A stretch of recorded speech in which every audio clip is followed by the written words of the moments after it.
How to send money from Paypenny.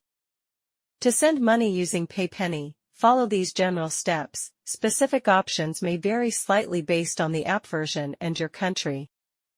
Download and install Paypenny app. Available on Google Play Store and Apple App Store. Use your mobile number or email to create an account. Verify your identity, KYC, if required. Add your local or international bank account depending on your needs. You may also link a debit/credit card, depending on the country and limits. Go to send money or transfer.